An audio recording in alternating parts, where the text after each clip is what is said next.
Hello दोस्तों, स्वागत है नए वीडियोस में। देवांश ने उसकी शर्ट को दो हिस्सों में फाड़ दिया।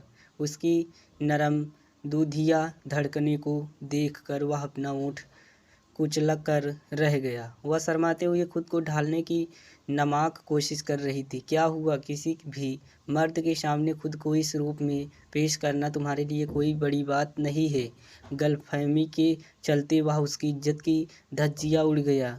दुआ करना देवांश घिनानिया कि मैं जिंदा ना बचूं, वरना तुम्हें मेरे कहकर कोई बच्चा ना सकेगा। मैं तुम्हें बताऊंगी कि एक मासूम की इज्जत से खेलने का क्या नतीजा होता है। गुस्से से कहती है, 7वीं मंजिल की खिड़की से नीचे कूदकर कई साल बाद मैं अपने नानी के घर जा रहा था। वहाँ ठंड बहुत थी, इतना कि हाड़ कांप जाए। पुणे से दिल्ली का सफ़र, फिर वहाँ से बस से ऊना। घर पहुँच गई। चारों तरफ कोहरा ही कोहरा। घर पर 2 मामा की फैमिली रहती है।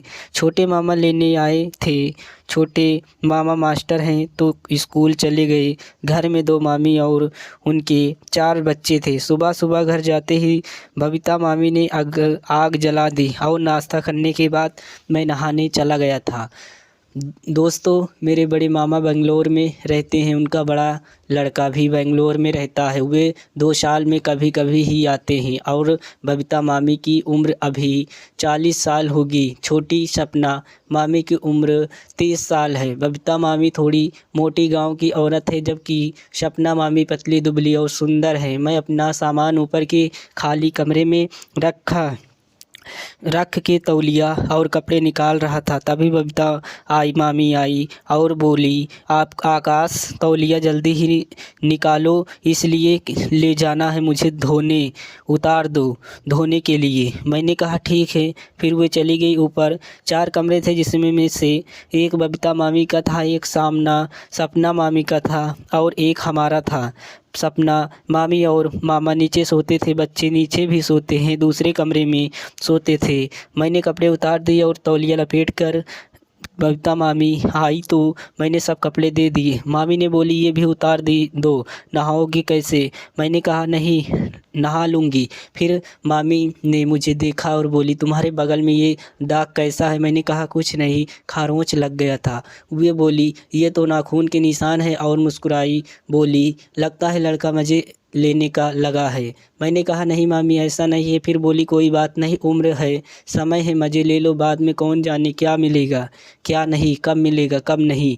ज़िंदगी में समझौता ही करना पड़ता है। और चली गई। मैं नहा के आया, कपड़े पहना और नीचे चला गया। तो सपना मामी बोली, अब खाना खा लो, फिर कुछ करना, निकलोगे तो घूमते घूमते शाम कर दोगे। मैंने कहा खाना खाने बैठा और सपना मामी खाना दी। मेरी नज़र गई और मामी ने मुझे देख लिया और अपनी साड़ी ऊपर करके बोली, और कुछ चाहिए तो बोल देना। मैं खाना खाया, घूमने निकल गया और शाम को आया, सबके साथ बातें की और सबको उनका सामान दिया जो साथ ले गया था। दोनों मामी को साड़ी दी और मामा को शर्ट दी, बच्चों को चॉकलेट। फिर थोड़ी देर बैठ गया, सबने तो बातचीत की। फिर मैं सोने चला गया। मैंने कमरे में मोबाइल देखने लगा और चैटिंग कर रहा था। दरवाज़ा लॉक नहीं था, बस लगाया हुआ था। तभी करीब 9 बजे बबीता मामी आई और बोली, लो दूध पी कर सो जाओ। मैंने दूध लिया तो बोली, ये गुड़ खाकर दूध पियो, गर्मी रहेगी, आज ठंडी बहुत तेज़ है। मैंने कहा गुड़ खाने से गर्मी होती है क्या? तो बोली, हाँ देखो, तुम्हारे छोटे मामा को गुड़ खाकर ही सोते हैं और ठंडी में बाइक भी पर घूमते हैं, और हंसने लगी। मैंने कहा आप भी पियो। तो बोली, मैं क्या करूँगी पीकर, मुझे कौन सी बाइक चलानी है? मैंने कहा पर दिन भर काम करती हो, खेते में जाती हो, तो आपको भी खाना पीना चाहिए। तो बोली, मुझे गर्मी नहीं चाहिए, नुकसान करेगी, और आंखों से आंसू आ गए। मैंने कहा क्या हुआ मामी, कोई दिक्कत है? बोली, क्या दिक्कत है, सब ठीक है, अकेले रहना ही दिक्कत है। मैंने कहा मैं आ गया हूँ, ना कुछ दिन आपके साथ रहूँगा। फिर मुस्कुराने लगी और बोली, तुम कहाँ कहाँ साथ रहोगे आकाश बेटा। मैंने दूध पिया और गिलास दे दिया। फिर वे चली गई। फिर थोड़ी देर मोबाइल चलाया और पानी पिया। फिर टॉयलेट करने नीचे गया। टॉयलेट बाहर बना था, इसीलिए बाहर जाना पड़ता था। घर में टॉयलेट करके वापस आ रहा था, तभी छोटे मामा की खिड़की के पास पहुंचा तो कुछ आवाज़ आ रही थी। मैंने समझ गया। मैं चुपचाप मन में सोचते सोचते ऊपर आने लगा। बस ऊपर आया और दरवाज़ा लगाया धीरे से। फिर वही दिमाग में चलने लगा, इतनी ठंडी में मज़ा तो ये दोनों ही ले रहे हैं। तभी अचानक मेरा दरवाज़ा धीरे से खुला। सामने बबीता मामी थी। पूछने लगी, क्या हुआ? मैंने कहा, कुछ नहीं। नहीं, नीचे गया था टॉयलेट। तो बोली, ठंडी बहुत है, ये शाल ओढ़ कर आया करो। मैं अपनी शाल मुझे दे दी। मैंने कहा, नहीं अब नहीं चाहिए, आप रखो। तो बोली, रखो, सर के पास नहीं, काम होगा तो सुबह मैं ले लूँगी, तब तक रखो मुझे थोड़ी।